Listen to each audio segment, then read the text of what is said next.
Thank you, Steve, Trista.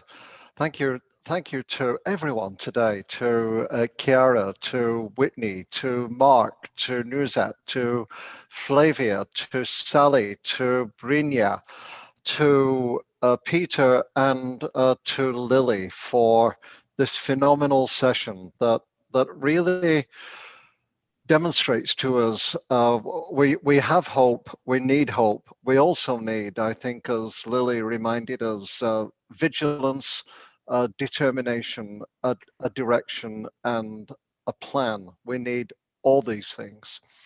In listening to all of these fabulous presentations today, it was important that Peter reminded us that workload is an issue, that stress is an issue for all the teachers almost everywhere.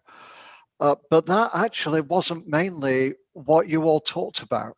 What you mainly talked about was, if we think of Maslow's needs hierarchy, there was a bunch of stuff in the middle in quite a way that he doesn't talk about, to do with trust, to do with being heard, to do with being known, to do with judgment. But the goal for teachers is flourishing.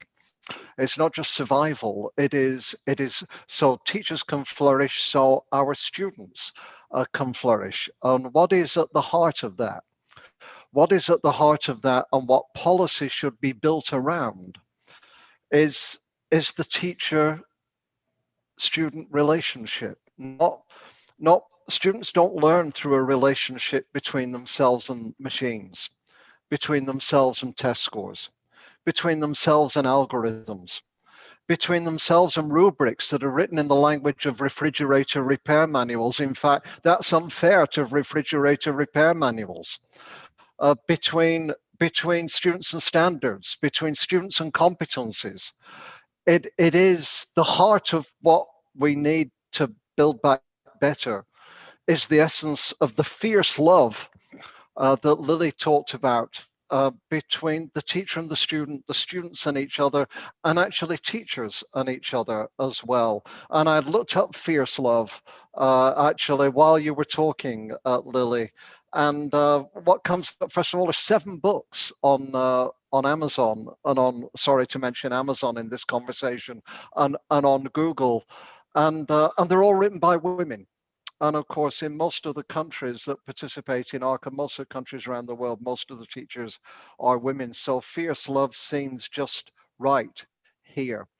This is what an awareness of where the world is, where we are, where we want to be, is the way to move forward. I believe in goals.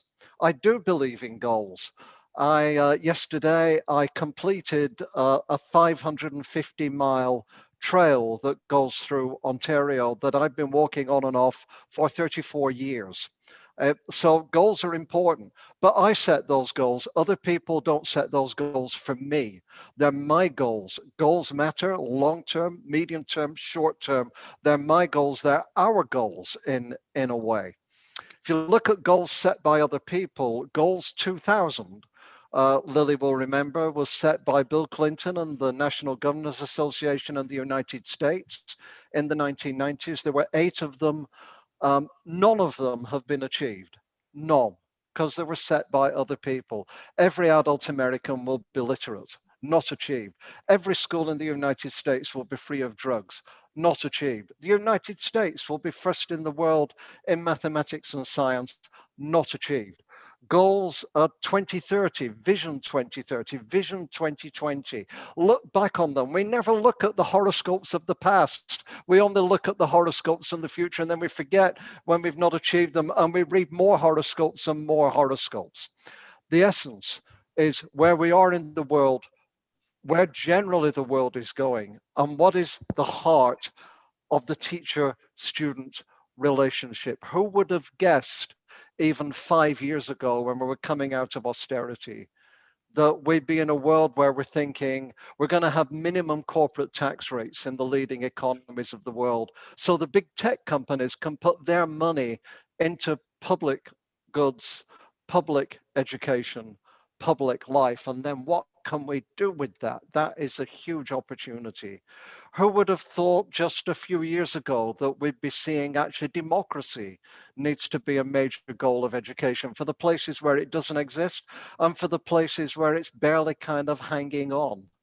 Who would have thought that one of the leading uh, career choices now in universities in this world where we say everybody will have to change jobs many times in their lifetime, in Canada, it's to be an epidemiologist?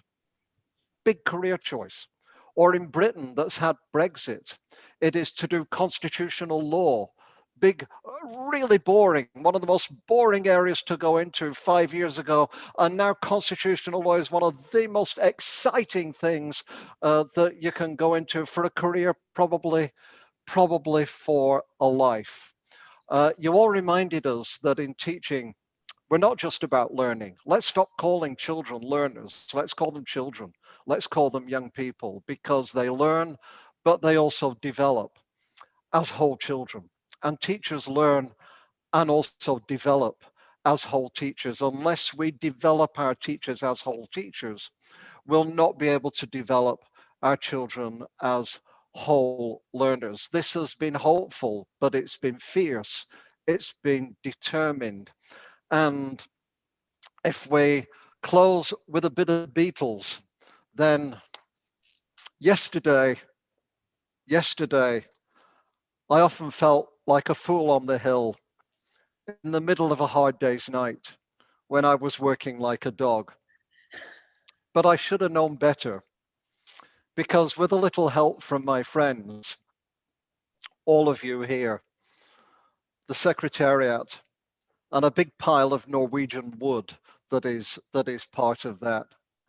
In my life, I've realized that if we come together and give peace a chance, we can bring about a revolution. It's not just give peace a chance, it's not just hope, it is vigilance, determination, fierce love. Peel back the workload, peel back the other stuff, but the goal is to flourish for ourselves and for our kids, not just learners, but people, whole children, whole teachers for a whole world.